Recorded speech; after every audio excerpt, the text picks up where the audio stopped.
కూడి వచ్చిన మీ అందరికీ ప్రభువైన యేసు నామములో నా హృదయపూర్వకమైన వందనాలు తెలియజేస్తున్నాను.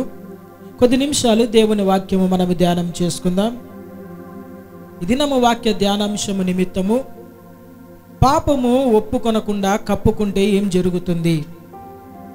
ఒక వ్యక్తి తన జీవితంలో పాపాన్ని ఒప్పుకొనకుండా కప్పుకుంటే ఏం జరుగుతుంది అనే మాటలు, కొద్ది విషయాలు మనం ధ్యానం చేద్దాం. బైబిల్ గ్రంథంలో మనకందరికీ పరిచయం ఉన్న వాక్యము సామెతల గ్రంథము 28వ అధ్యాయము 13వ వచనం చదువుదాం.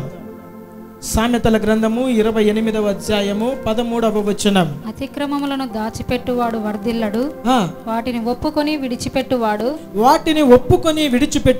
కనికరము పొందును. ఆమేన్, హల్లెలూయా. చూడండి, లేఖనం సెలవిస్తుంది, మన అతిక్రమములను మనము దాచిపెట్టుకుంటే వర్ధిల్లలేం. నేటి దినములో చాలా మంది అనుకుంటుంటారు, మేము క్రైస్తవులమే, దేవుని బిడ్డలమే, బాప్తిసము పొందాము, రక్షణ పొందాము, పరిశుద్ధంగా జీవిస్తున్నాము, అయినప్పటికీ కానుకలు ఇస్తున్నాము, దశమ భాగాలు ఇస్తున్నాము, సంఘములో ఏ ప్రార్థనలో ఉన్నా మేము క్రమము తప్పకుండా హాజరవుతున్నాము, అయినా ఎందుకు మేము వర్ధిల్లడము లేదు? ఎక్కడ వేసిన గొంగలిలాగా మేము ఎందుకు అలాగే ఉన్నామని చాలా మందికి ఒక సందేహం వస్తూ ఉంటుంది. అయితే ఆ సందేహానికి బైబిల్ గ్రంథంలో వివరణ ఏమనుందంటే, మనలో కొన్ని అతిక్రమములు ఉన్నాయి. కొన్ని అతిక్రమములను బట్టి మనం వర్ధిల్లలేకపోతున్నాం. చాలా మంది జీవితంలో తాము చేస్తున్న చిన్న పాపములు, బలహీనతలు అవి ఎన్నదగినవి కాదు కదా, ఈ చిన్నది ఏమి కాదు కదా, ఒక చిన్న అబద్ధము ఏమి కాదు కదా, ఈ చిన్న లోకాచారం ఏమీ కాదు కదా అని సమర్థించుకునే స్థాయికి వచ్చారు. కాబట్టి తమ జీవితంలో వర్ధిల్లలేకపోతున్నారు. అయితే పాపములను, అతిక్రమములను ఒప్పుకొని దేవుని దగ్గర విడిచిపెడితే దేవుని కనికరము పొందుతాము. ఆమేన్, హల్లెలూయా. చూడండి, మొట్టమొదటగా మన పాపములను మనం ఒప్పుకోవాలి. ఒకవేళ అలాగ పాపములు ఒప్పుకొనకుండా కప్పుకుంటే ఏం జరుగుతుందంటే, మొట్టమొదటి విషయము మనకు శాపము కలుగుతుంది. ఒక వ్యక్తి తన జీవితంలో పాపమును ఒప్పుకొనకుండా అదే పాపములో కంటిన్యూ అవుతా ఉంటే శాపం వస్తుంది. ఆది కాండములో మనం చూస్తే ఆదాము హవ్వలు ఆజ్ఞను అతిక్రమించి పాపము చేసి దేవునికి వ్యతిరేకమైన పాపము చేసిన తర్వాత దేవుడు వారితో అంటున్న మాట చూడండి, 3వ అధ్యాయము 17వ వచనము. ఆది కాండము 3వ అధ్యాయము 17వ వచనం చదువుదాం. ఆయన ఆదాముతో, నీవు నీ భార్య మాట విని తినవద్దని నేను నీకు ఆజ్ఞాపించిన వృక్షఫలము కనుక నీ నిమిత్తము నేల శపింపబడి ఉన్నది. ప్రయాసముతోనే నీవు బ్రతుకు దినములన్నీ దాని పంట తిందువు. చూడండి, మొట్టమొదటగా ఈ పాపము ఎక్కడ ప్రవేశించిందంటే, ఆది మనుష్యులైన ఆదాము హవ్వల ద్వారానే ఈ భూలోకానికి పాపము ప్రవేశించింది. ఆ దినములో దేవుడు అన్నాడు ఆదాము హవ్వలతో, ఈ యొక్క తోటలో ఉన్న అన్ని ఫల వృక్షములు మీరు తినొచ్చు, కానీ ఆ ఒక్క ఫల వృక్షమును మీరు తినకూడదు, అది తినిన దినమున మీరు నిశ్చయముగా చచ్చెదరని దేవుడు వారికి ఇచ్చిన ఆజ్ఞను వారు మీరి సర్పము ద్వారా ప్రేరేపించబడి మోసగించబడి ఆ ఫలమును తిని దేవునికి వ్యతిరేకమైన పాపము చేసినప్పుడు వారు పాపులుగా ఎంచబడ్డారు. ఆజ్ఞను అతిక్రమించడమే పాపమని లేఖనం సెలవిస్తుంది. ఆ సమయంలో దేవుడు అంటున్నాడు, వారిని అడిగినప్పుడు వారు ఆ సర్పము మమ్మల్ని మోసగించింది అని ఆ మాట చెప్పినప్పుడు దేవుడు అనుకుంటాడు, సర్పము చెప్పిన మాటనే విన్నారు కదా, విశ్వసించారు. నేను సృజించిన సృష్టికర్తనైన నేను, ప్రతి దినము మీతో సంభాషణ చేస్తున్న నేను, నా మాటలు వినలేక, నా మాట మీద విశ్వాసం ఉంచలేకపోయారని హృదయములో ఎంతగానో బాధపడి ఆయన అంటున్నాడు, మీ నిమిత్తము నేల శపించబడి ఉన్నది. నీవు బ్రతుకు దినములన్నీ కూడా ప్రయాసముతోనే నీవు భూమిలోని పంట తింటావని సెలవిస్తున్నాడు. నా దేవుని ప్రజలారా, నేటి దినములలో దేవుని ఆజ్ఞను అతిక్రమించడమే పాపము. మనకు అనేక ఆజ్ఞలు బైబిల్ గ్రంథంలో దేవుడు ఇచ్చాడు, పరిశుద్ధ గ్రంథం ఇచ్చాడు. ఎలాగ మనము జీవించాలి, ఏది మంచి, ఏది చెడు, ఏది పాపము, ఏది పరిశుద్ధత అని సమస్తమును కూడా దేవుడు మనకు దయచేసినప్పటికీ కూడా నేటి దినములో క్రైస్తవులు పరిశుద్ధంగా జీవిస్తున్నామని తలచి కూడా ఆయా పాపములో పడిపోతున్నారు. ఆయా పాపములో పడిపోయిన ఈ క్రైస్తవుడు ఆ పాపం అనే ఊబిలో నుండి బయటకు రాలేకపోతున్నాడు. అయితే దానిని బట్టి నీకేమొస్తుంది తెలుసా? నీ సంతతి మీదకి అది శాపం వస్తుంది. ఒక వ్యక్తి చేసిన పాపము తన సంతతి మీదకి శాపముగా మార్చబడుతుంది. ఎప్పుడైతే ఆదాము పాపము చేశాడో, తరువాత కయ్యను జీవితంలో మనం చూస్తే కయ్యుడు తన సొంత తమ్ముడైన హేబేలును చంపాడు. మొట్టమొదటి నరహత్య చేశాడు. నరహత్య చేసిన తర్వాత దేవుడు కయ్యనికి ఒక అవకాశం ఇచ్చాడు. కయ్యను, నీ తమ్ముడు ఎక్కడా, నీ తమ్ముడు ఎక్కడ కయ్యను అన్నప్పుడు కయ్యను అంటాడు దేవునితోనే, నేనేమన్నా నా తమ్మునికి కావలివాడనా, నా తమ్మునికి నేనేమన్నా వాచ్మ్యాన్నా, నాకేం తెలుసు అన్నాడు. ఒకవేళ కయ్యనికి దేవుడు ఇచ్చిన అవకాశాన్ని సద్వినియోగం చేసుకుని ఉంటే ఆయన ఏమైనా క్షమించబడి ఉంటాడేమో. దేవుడు అడిగినప్పుడు, అయ్యో ప్రభువా తప్పు చేశాడు, అసూయ ద్వారా చంపేశాను సొంతమున తమ్మునిని, ఘోర పాపినని ఆయన ఒప్పుకుని ఉంటే క్షమించబడిండేమో. అతిక్రమమును దాచిపెట్టాడు. అతిక్రమమును దాచిపెట్టిన దానిని బట్టి అతడు పొందుకున్నది ఏమిటంటే ఆదికాండము 4వ అధ్యాయము 11వ వచనం మనం చదువుదాం. కావున నీ తమ్ముని రక్తమును నీ చేతిలో నుండి పుచ్చుకొనుటకు నోరు తెరచిన ఈ నేల మీద ఉండకుండా నీవు శపింపబడిన వాడవు. చూడండి నా దేవుని ప్రజలారా, పాపము ద్వారా శాపము వస్తుంది. ఆయన అంటున్నాడు, నీ తమ్ముని రక్తము నాకు మొరపెట్టింది, అయితే నేటి దినమున నువ్వు శపించబడిన వాడవుగా మార్చబడుతున్నావు. చాలా మంది అనుకుంటుంటారు, నేను దేవుని నమ్ముకున్నాను, యేసుని నమ్ముకున్న తర్వాత శాపములు పాపములన్నీ కొట్టివేయబడతాయి, నేను ఇంకా పరిశుద్ధునిగా జీవిస్తుంటాను అనుకుంటారు. అయితే నీ జీవితంలో ఎందుకు శాపము, నీ కుటుంబం మీదకి ఎందుకు శాపము, నీ యొక్క సంతతి నీ బిడ్డల మీదకి ఎందుకు శాపం అంటే, ఎక్కడో దేవునికి వ్యతిరేకమైన పాపము చేశావు, ఎక్కడో దేవునికి అయాస్తకరమైన కార్యము జరిగించావు, ఎక్కడో నీ జీవితంలో చిన్న చిన్న పాపములు బలహీనతలు ఉన్నాయి కాబట్టి నువ్వు శపించబడిన వ్యక్తిగా ఉన్నావు. ఆ శాపము నీ తరముల మీద వస్తున్నది. నా దేవుని ప్రజలారా, నేటి దినములో చాలా మంది జీవితాలలో తమ పితరులు చేసిన ఆ పాపము వారి మీదకి శాపము దోషముగా వచ్చి వారు ఎంతగానో బాధపడుతూ శోధించబడుతూ ఉంటారు. అయితే నేటి దినములో యేసు రక్తము ప్రతి పాపము నుండి మనల్ని విడిపించును. ఆమేన్, హల్లెలూయా. పరిశుద్ధపరచును, పవిత్రపరచును. ఏలయనగా గొర్రెల రక్తమును మేకల రక్తమును పాపమునకు క్షమాపణ దయచేయదు గాని ఏకైక దేవుడని యేసు రక్తము మాత్రమే మానవుని పాపమునకు క్షమాపణ. హల్లెలూయా. నా దేవుని ప్రజలారా, నీ జీవితంలో శాపం ఉందంటే పాపమును కప్పి పెట్టుకున్నావు కాబట్టి నీకు శాపము. ఇది నాన్న యేసయ్య సూటిగా స్పష్టముగా నీతో మాట్లాడుతున్నాడు. ఎక్కడైతే ఆ రహస్య పాపము నీలో ఉన్నదో దానిని విడిచిపెట్టాలా, దానిని ఒప్పుకోవాలి. పశ్చాత్తాపము పడితే శాపము నీ మీద నుండి తొలగించబడుతుంది. ఆమేన్, హల్లెలూయా. ఆయన రక్తము ద్వారా మనం విడిపించబడతాం. రెండవ విషయము, పాపము ద్వారా ఏమి కలుగుతుంది అంటే అపజయము కలుగుతుంది. పాపము ద్వారా మన జీవితాలలో అపజయము. ఎందుకు అపజయము? ఏమన్నా మనం యుద్ధాలు చేస్తున్నామా, మనం ఏమన్నా పోట్లాటకు వెళ్తున్నామా, మనం ఏమన్నా బాక్సింగ్ చేస్తున్నామా అనుకుంటారు చాలా మంది. కానీ బైబిల్ గ్రంథంలో ఒక ఆత్మీయుని జీవితము, విశ్వాస జీవితము పోరాటము లాంటిదిగా వర్ణించబడినది. యుద్ధ రంగములో మనం ఉన్నాము. నాగట్టి మీద చెయ్యి వేసిన వాడు వెనక్కి తిరిగి చూడకూడదు అంటున్నారు.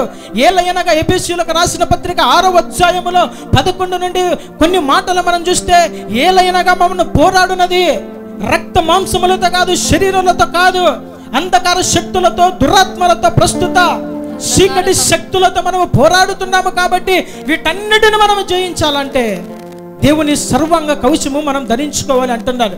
ఎందుకు ఈ మాటలు చెబుతున్నానంటే, అపజయము మనకు కలుగుతుంది అంటే మన జీవితంలో మనం ఏదో ఒక యుద్ధ భూమిలో ఉన్నాం. విశ్వాసి ఆత్మీయ జీవితము ఒక యుద్ధ భూమి లాంటిది. ఈ యుద్ధ భూమిలో అప్పుడప్పుడు నీకు అపజయం కలుగుతూ ఉన్నది. ఎందుకు అపజయము? నేను పరిశుద్ధుడను, నేను ప్రార్థన చేస్తున్నాను, మందిరానికి వెళ్తున్నాను, అయినప్పటికీ ఎందుకు అపజయము? చాలా మందికి ఈ సందేహం వస్తుంది. కొంతమంది జీవితాలలో తమ పాపములను బట్టి అపజయం కలుగుతుంది. ఆ దినాలలో ఇశ్రాయేలీలు హాయి అనే ఒక చిన్న పట్టణం మీదకి వారు యుద్ధానికి వెళ్ళినప్పుడు వీళ్ళు మంచి సైన్యమే, గొప్ప సైన్యమే, అయినప్పటికీ ఆ చిన్న పట్టణం మీద విజయం పొందలేకపోయారు. ఎందుకంటే శపించబడిన యెరికోలో నుండి వారు తీసుకుని వచ్చి తమ గుడారములో దాచిపెట్టుకొని ఉన్నారు.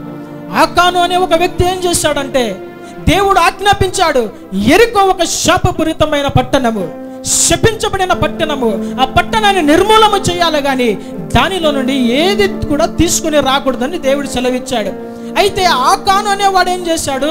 దుష్ట స్వభావము కలిగి, డబ్బు మీద వ్యామోహము కలిగి ఏం చేశాడంటే కొన్ని వస్తువును, వెండి వస్త్రమును, బంగారు తీసుకుని వచ్చి తన గుడారములో తోవి లోపల దాచిపెట్టుకున్నాడు. ఇప్పుడు అనుకుంటున్నాడు, ఈ పాపం ఎవరికి తెలియదు, దేవుడు కూడా తెలియదు, నా గుడారంలో నేను దాచిపెట్టాను కదా, నేను ఆస్తి పరుని అనుకుంటున్నాడు. అయితే ఆయన కనుదృష్టి లోకమంచట సంచారము చేయుచున్నది. ఆ కనుదృష్టి ఆకానుని దేవుడు చూశాడు. శపితమైనది తన గుడారంలో ఉంచుకున్నప్పుడు అపజయము పొందుకున్నారంట. ఆ దినాలలో హాయి పట్టణం మీదకి వీరు ఒక 3000 మంది వెళ్ళిపోయారు. చూడండి, చిన్న పట్టణం అయినప్పటికీ 3000 మంది వారి మీదకి వెళ్ళినప్పుడు వారు చిత్తుగా ఓడిపోయారు. వారు ఓడిపోయి వెనక్కి వచ్చినప్పుడు ఇక నాయకుడైన యెహోషువ నేలన తల వంచి ప్రార్థన చేస్తున్నాడు, ప్రభువా, ఎందుకు అంత చిన్న పట్టణం మీద మేము జయము పొందలేకపోయాం? నీ నామమునకు అవమానము కదా. ఎన్నో రాజ్యములను మేము జయించుకుంటూ, పట్టణాలు జయించుకుంటూ వచ్చాము కదా, యెరికోను జయించాము కదా, ఎందుకు ఆ చిన్న పట్టణం మీద మాకు అపజయం కలిగింది అన్నప్పుడు దేవుడు అంటాడు, యెహోషువ లే, ఎందుకు నీ తలను నేలను వంచి కూర్చుంటావు? ఈ అపజయము ఎందుకు కలిగింది తెలుసా? నీ యొక్క ఇశ్రాయేలీలో పాపము చేసి ఉన్నారంట ఇశ్రాయేలు ప్రజలు. చూడండి ఆ మాటలు యెహోషువ గ్రంథం 7వ అధ్యాయము 11, 12 వచనాలు చదువుదాం. ఇశ్రాయేలీలు పాపము చేసి ఉన్నారు, నేను వారితో చేసిన నిబంధనను వారు మీరి ఉన్నారు.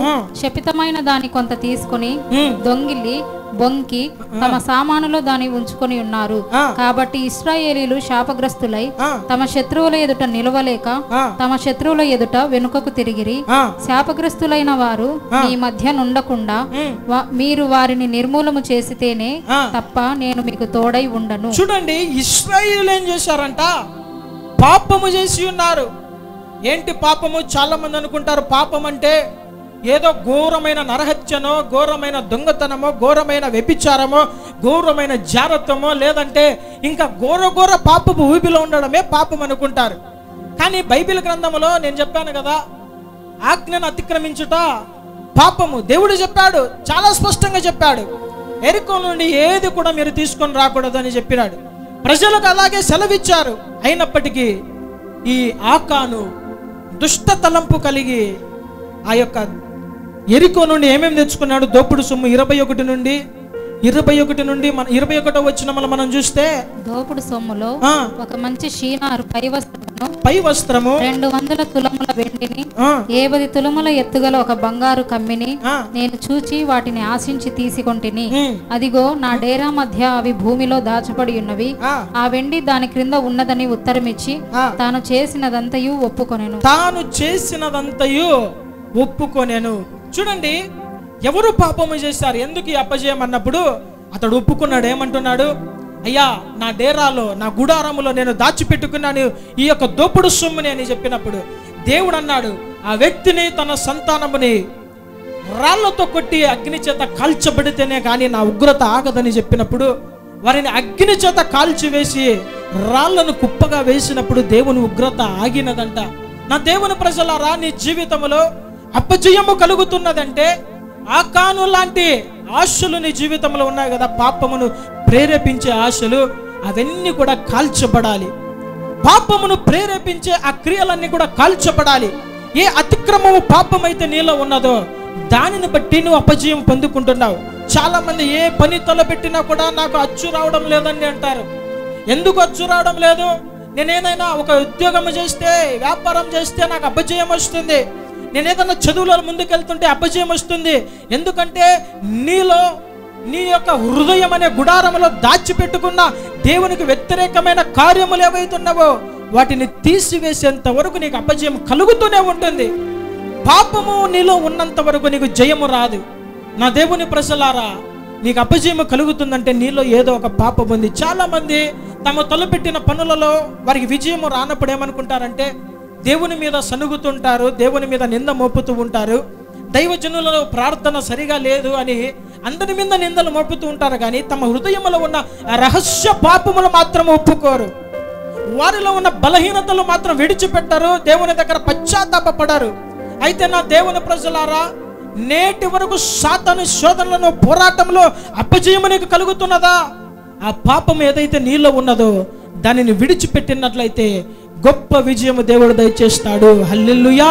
నా దేవుని ప్రజలారా, పాపమును కప్పుకుంటే నీ జీవితంలో అపజయము, పాపమును ఒప్పుకుంటే ప్రతి క్షణము తలపెట్టిన ప్రతి కార్యములో దేవుడు నీకు గొప్ప విజయము దయచేయునుగాక. మూడవదిగా, పాపము వలన అవమానము కలుగుతుంది. పాపము వలన అవమానం కలుగుతుంది. బైబిల్ గ్రంథంలో సామెతల గ్రంథము 14వ అధ్యాయము 34వ వచనం చదువుదాం. నీతి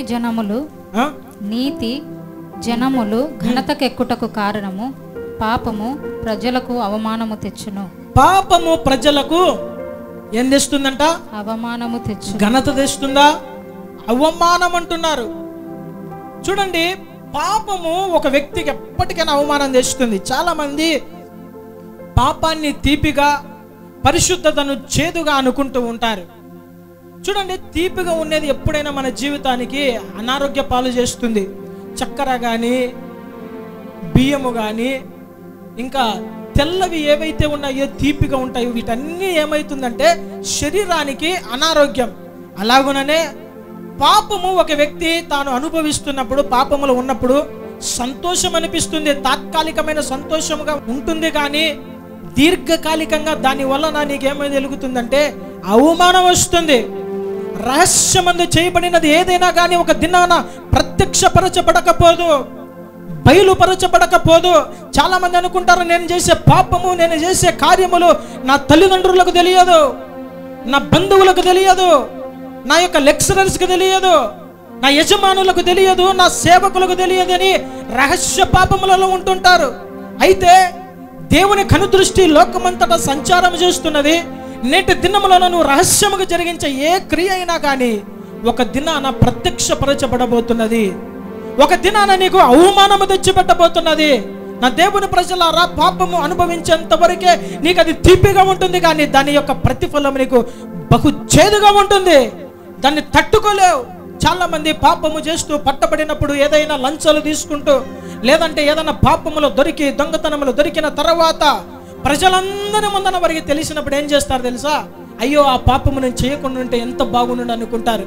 ఆ దినం ఆ చిన్న తప్పు నేను చేయకుంటే ఎంత బాగునుండు, ఈ దినాన నా పరువు, పేరు, ప్రఖ్యాతులు, ప్రతిష్టలు, నా తల్లిదండ్రుల, నా బంధువుల పేరంతా పోయింది కదా అని చివరికి ఏం ఆలోచన చేస్తారో తెలుసా? ఇక చివరికి చావే నాకు శరణ్యం అంటారు. అందుకనే ఎందుకు వాక్యం నిన్ను హెచ్చరిస్తుంది, ఎందుకు దేవుడు నిన్ను హెచ్చరిస్తుంటాడంటే ఈ పాపము నీకు అవమానము తెచ్చి పెడుతుంది. ఆ దినాలలో యేసుక్రీస్తు ప్రభుల వారు సమాజ మందిరములో బోధిస్తున్న సమయములో శాస్త్రులు, పరిసయ్యులు ఒక స్త్రీని ఆయన దగ్గరికి తీసుకొని వచ్చారు. ఎవరు ఈ స్త్రీ అంటే వ్యభిచారము చేస్తూ పట్టబడిన ఒక స్త్రీ. వ్యభిచారమందు చేస్తూ పట్టబడిన ఒక స్త్రీని తీసుకొని వచ్చి ఆయన పాదముల దగ్గర పడేశారు. పడేసి వారు అంటున్నారు, యేసయ్యా, ఈమె వ్యభిచారము చేస్తూ పట్టబడినది, మోషే ధర్మశాస్త్ర ప్రకారము ఈమెను రాళ్లతో కొట్టి చంపాలని లేఖనం సెలవిస్తుంది. అయితే నీవేమి తీర్పు తీరుస్తావని ఆయనను శోధించడానికి, ఆయన మీద నింద వేయడానికి వారంతా కూడా ఆయనను ఎంతగానో ఇబ్బంది పెడుతున్నారు, ఆయన నిలదీస్తూ ఉన్నారు.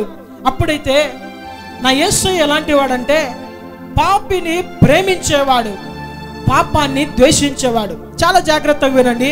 యేసుక్రీస్తు ప్రభుల వారు ఎలాంటి వారంటే పాపిని మాత్రమే ప్రేమిస్తాడు, పాపాన్ని కాదు. పాపాన్ని ద్వేషిస్తాడు, పాపిని ప్రేమిస్తాడు. ఆ దినాలలో లోకమంతా కూడా ఆమెకు వ్యతిరేకంగా ఉంది. యేసయ్య దగ్గరికి వచ్చినప్పుడు ఆయన నేలను వంగి తన వేలి కొనతో ఏదో రాస్తున్నారు. అయితే వాళ్ళు చాలా కోపంగా ఊగిపోతున్నారు.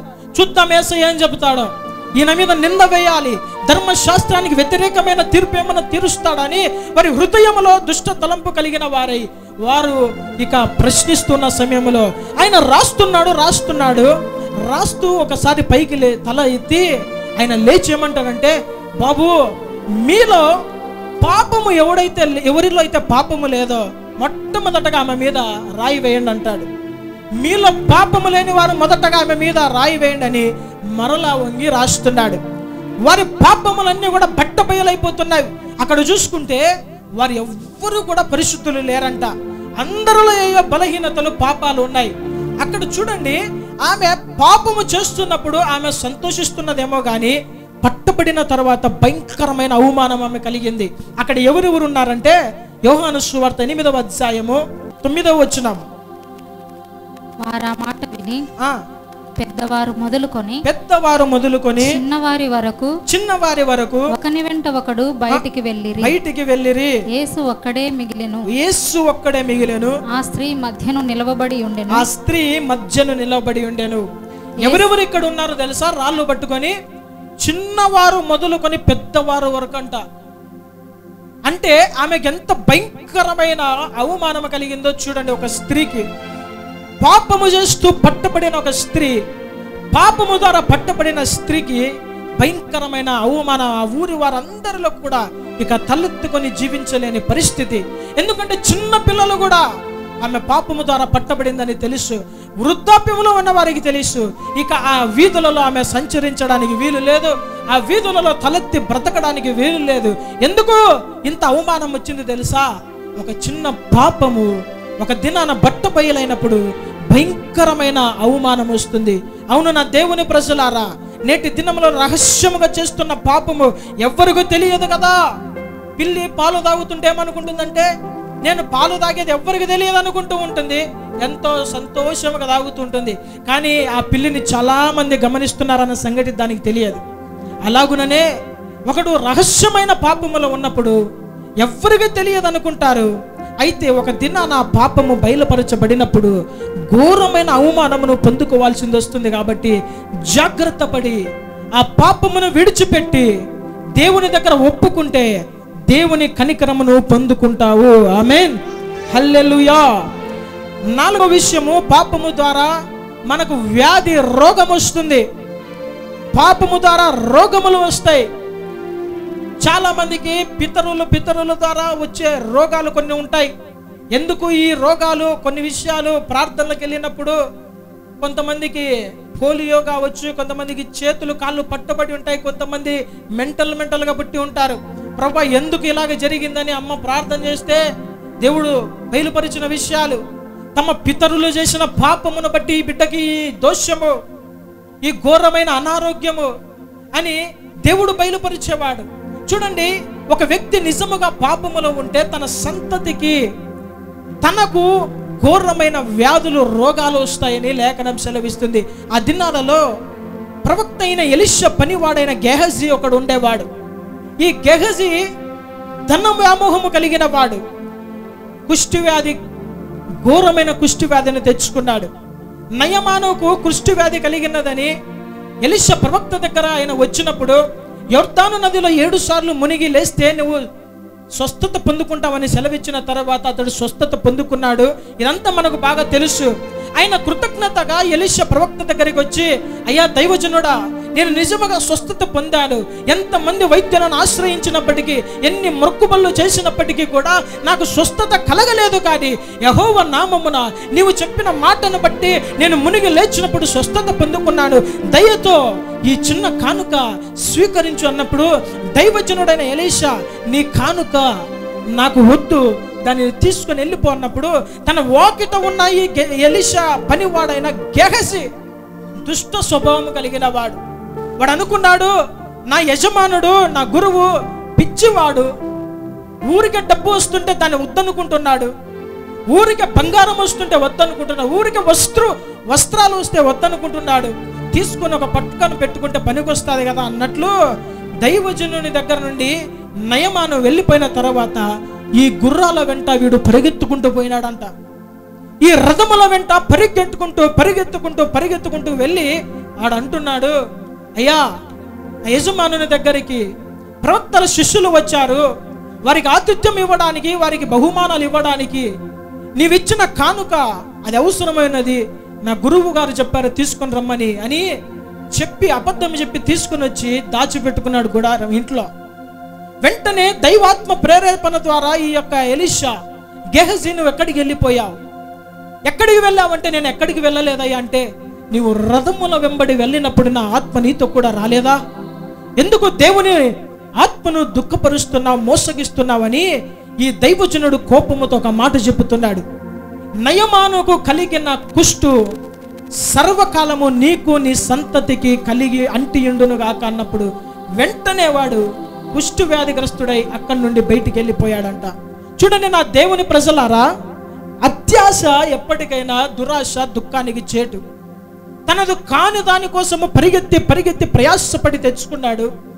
తద్వారా రోగాన్ని కొని తెచ్చుకున్నాడు. అతడు మాత్రమే కాదు, తన సంతతికి అంతటికి కూడా ఈ యొక్క కుష్ఠరోగాన్ని తెచ్చుకున్నాడు ఈ యొక్క గేహజీ. నా దేవుని ప్రజలారా, దైవజనుడు వద్దనుకున్నప్పుడు అతడు సైలెంట్గా ఉండాలి. దైవజనుడే వద్దనుకున్నాడు కదా, ఇంకా నాకెందుకులే అన్నట్లు సైలెంట్గా ఉండకోకుండా డబ్బు ధన వ్యామోహం కోరుకో పరిగెడుతూ ఘోరమైన వ్యాధిని తెచ్చుకున్నాడు. నేటి దినములలో చాలా మంది కూడా అన్యాయపు సొమ్ము కొరకు లంచాలు తింటూ ఉంటారు, అన్యాయపు సొమ్ము కొరకు కమిషన్లు తింటూ ఉంటారు, అన్యాయపు సొమ్ము కొరకు జూదం ఆడుతూ ఉంటారు, అన్యాయపు సొమ్ము కొరకు బెట్టింగ్లు ఆడుతూ ఉంటారు, అన్యాయముగా వారిది వీరిది కావాలని ఎంతగానో ప్రాకులాడుతూ ఉంటారు గేహజీ లాగా. అయితే ఒక దినాన అది నీకు ఘోరమైన రోగము వ్యాధిని తెచ్చిపెడుతుంది. జాగ్రత్త నా దేవుని ప్రజలారా, పాపము ద్వారా వ్యాధి రోగములు కలుగుతాయి. ఐదవదిగా, ఈ పాపము ద్వారా భయంకరంగా మరణము మనకు కలుగుతుంది. పాపము వలన వచ్చే జీతము మరణము అని అందరికీ తెలుసు. మరణము అని తెలిసినప్పటికీ కూడా పాపాన్ని వెంట పరిగెడితే వాడు చాలా మంది ఉన్నారు.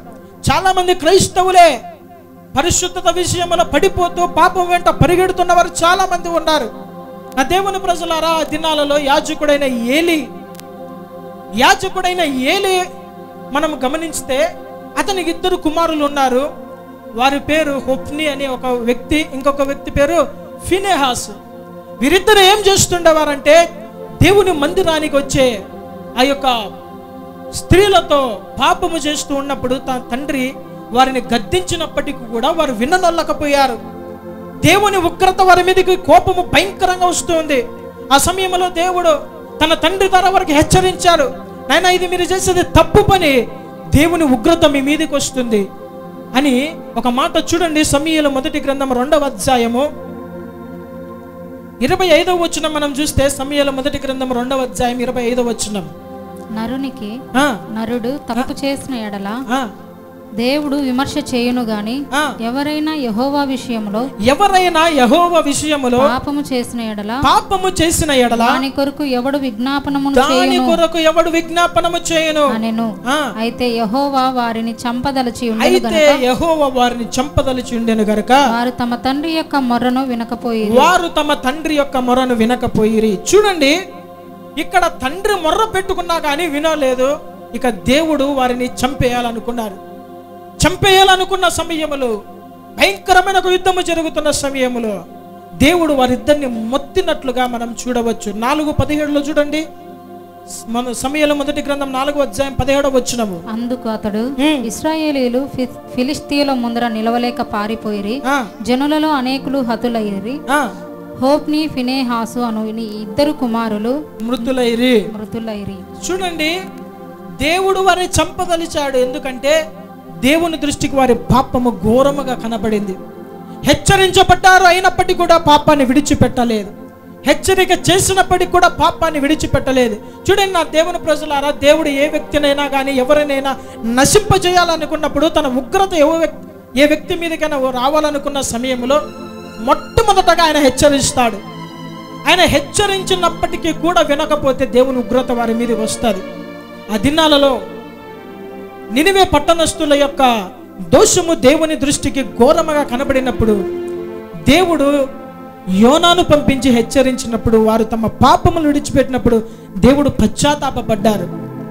అలాగుననే రకరకములుగా మనం చూస్తే ప్రతి వ్యక్తికి కూడా దేవుడు ఒక అవకాశాన్ని ఇస్తాడు, ఒక హెచ్చరిక ఇస్తాడు.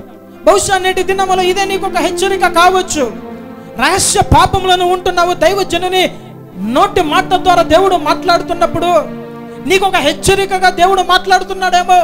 కుమారుడా, కుమార్తె, ఆ పాపమును విడిచిపెట్టు, అది నా దృష్టికి ఘోరమైనదిగా కనపడుతున్నది, నీ మీదకి నా ఉగ్రత రాబోతున్నదని దేవుడు దైవజనుల ద్వారా నిన్ను హెచ్చరిస్తున్న సమయంలోనే, ప్రేమతో గద్దిస్తున్న సమయంలోనే, వాక్యము ద్వారా ఖండిస్తున్న సమయంలోనే నీవు విన్నట్లయితే నీ ఉగ్రత నుండి తప్పించబడతావు. ఆమేన్, హల్లెలూయా. లేకపోతే ఈ హొఫ్ని ఫీనెహాస్ ఎలాగైతే యుద్ధములో దేవుని హస్తం ద్వారా మొత్తపడ్డారో అలాగనే ఒక దినాన ఘోరమైన మరణాన్ని పొందుకునే అవకాశం ఉంది. నా దేవుని ప్రజలారా, దేవుడు సమయం ఇవ్వగానే ఆ మరణం నుండి నువ్వు తప్పించబడాలి. ఆ ఘోరమైన మరణము, ఇక్కడ మరణం అంటే రెండు విషయాలు. ఒకటి శారీరక మరణము ప్రతి వ్యక్తికి వస్తుంది. భూమి మీద పుట్టిన ప్రతి ఒక్కరు ఏదో ఒక దినాన చనిపోవలసినదే. రెండవదిగా మన ఆత్మకు కలిగిన మరణము, ఇది రెండవ మరణమైన నిత్య నరకాగ్ని గుండము. పాపము వలన వచ్చు జీతము మరణము, ఇది నిత్య నరకాగ్ని గుండమైన రెండవ మరణం అని లేఖనం సెలవిస్తుంది. నా దేవుని ప్రజలారా, పాపమునకు జీతము ఎవ్వరు కూడా తప్పించుకోవడానికి అవకాశం లేదు.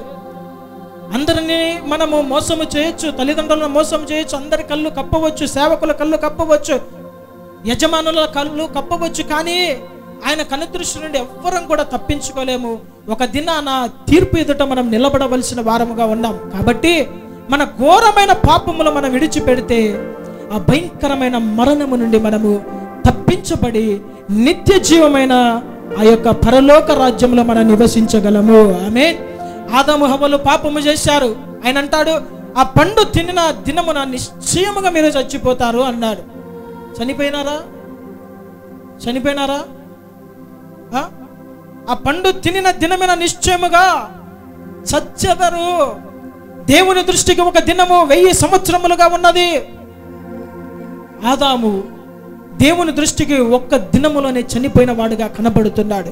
నా దేవుని ప్రజలారా, పాపము వలన జీతము చాలా భయంకరంగా ఉంటుంది. కాబట్టి తెలిసి చేసే పాపము కావచ్చు, తెలియక చేసిన పాపములు కావచ్చు, బహిరంగంగా జరిగించే పాపము కావచ్చు, రహస్యముగా జరిగిస్తున్న పాపములు కావచ్చు, ఆ పాపం అనే ఊపి నుండి నువ్వు బయటికి వస్తే ఆయన కనికరము కలిగిన దేవుడు. హల్లెలూయా. ఆయన అంట అత్యంత శాంతమూర్తి, కృప కలిగిన దేవుడు, ప్రేమ కలిగిన దేవుడు, దయ కలిగిన దేవుడు. నేను పాపము చేశాను, నేను నరహత్య చేశానని కోర్టు ఎదుట నువ్వు వెళ్ళి నిలబడి నువ్వు నీ తప్పు ఒప్పుకుంటే, పలానా ముద్దాయి ఈ పాపాన్ని తన నోటి ద్వారా తానే ఒప్పుకున్నాడు కాబట్టి పలానా శిక్షణ ప్రకారం ఇతనికి యావజ్జీవ కారాగార శిక్ష అని చెబుతారు. అయితే నా యేసు ప్రభు గారికి వచ్చి, అయ్యా నేను ఘోరమైన పాపిని ప్రభు అని హృదయ అంతరంగం నుండి నువ్వు పాపాన్ని ఒప్పుకొని పశ్చాత్తాపపడినట్లయితే ఆయన నిన్ను క్షమించి పరిశుద్ధినిగా మారుస్తాడు. ఆమేన్, హల్లెలూయా. ఆయన శిక్షించే దేవుడు కాదు. వ్యభిచారమందు పట్టబడిన స్త్రీని రాళ్ళు తీసుకొని కొట్టలేదు. భయంకరమైన పాపము చేశావా సైతానాన్ని కొట్టలేదు. ఏం చేశాడు? అమ్మా, ఎవరు నిన్ను శిక్షించలేదా?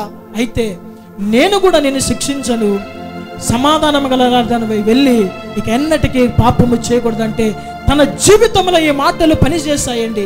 దేవుని యొక్క పలకరింపు ఎలాగున్నదంటే, పాపము చేత పట్టబడిన స్త్రీని కూడా అమ్మా అని పిలిచాడంట. ఈ లోకము ఒక వ్యక్తి పాపంలో ఉన్నదంటే భయంకరమైన మాటలతో దూషిస్తుందేమో. నా దేవుని దగ్గర నీ పాపం ఒప్పుకుంటే ఆయన కుమార్తె కుమారుడని ఆయన నిన్ను పలకరించి తన హక్కున చేర్చుకొని నిన్ను ప్రేమించి పరలోక రాజ్యంలో ఆయన నీకు స్థానం ఇస్తాడు. నా దేవుని ప్రజలారా, పాపాన్ని కప్పుకోనుకోకుండా ఒప్పుకొని విడిచిపెడతావా? నీ కొరకు ఆయన వేచి ఉన్నాడు. ఆయన నిన్ను క్షమిస్తాడు. తలలు వంచి కళ్ళు మూసుకున్నట్లయితే ప్రార్థన చేసుకుందాం. అందరూ కూడా తలలు వంచి కళ్ళు మూసుకున్నట్లయితే ప్రార్థన చేసుకుందాం.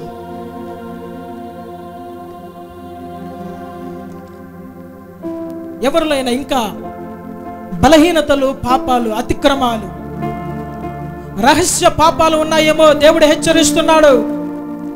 నిలబడిన నాకు తెలియకపోవచ్చు, కుటుంబంలో తల్లిదండ్రులకు తెలియకపోవచ్చు, నువ్వు చేస్తున్న మోసాలు టక్కరు నీ యజమానులకు తెలియకపోవచ్చు. ఆయన కనుదృష్టి సంచరిస్తున్నది లోకమంతటా. ఆయన నిన్ను నేటి దినమని హెచ్చరిస్తున్నాడు. ఉగ్రత రావలసి ఉన్నది నీ మీదికి. అయితే కృప కలిగిన దేవుడు హెచ్చరిస్తున్నాడు. కుమారుడని పాపాలు ఒప్పుకుంటావా? కనికరము పొందుకుంటావు. ఒప్పుకొనుకోకుండా కప్పుకుంటావా?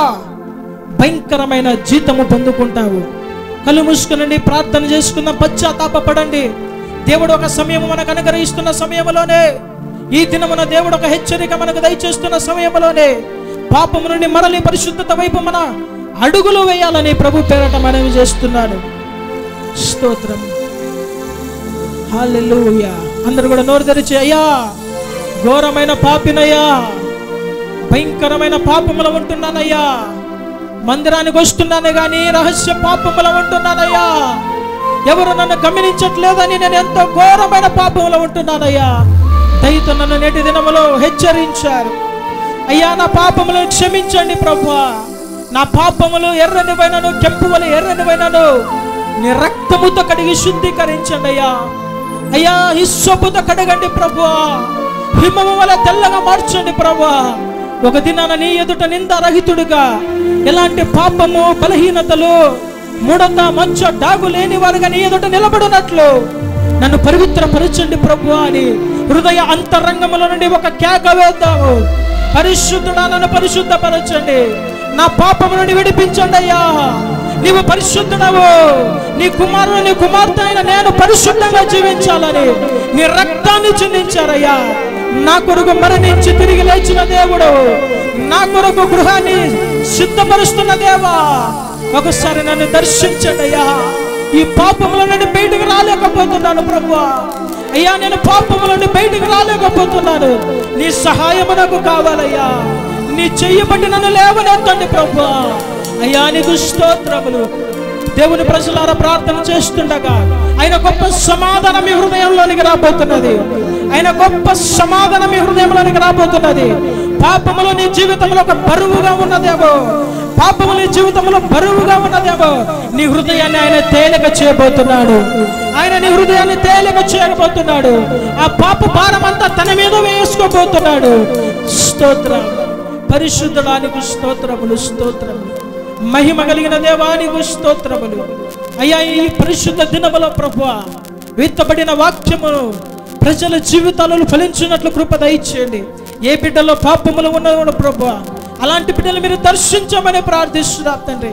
పశ్చాత్తాపడుతున్న బిడ్డలను మీరు దర్శించండి. నీ వెలుగు వారి మీదకి ప్రకాశింపచేయండి. ప్రతి చీకటిని ప్రభు నీ వెలుగు ద్వారా కొట్టివేయమని ప్రార్థిస్తున్నారు తండ్రి.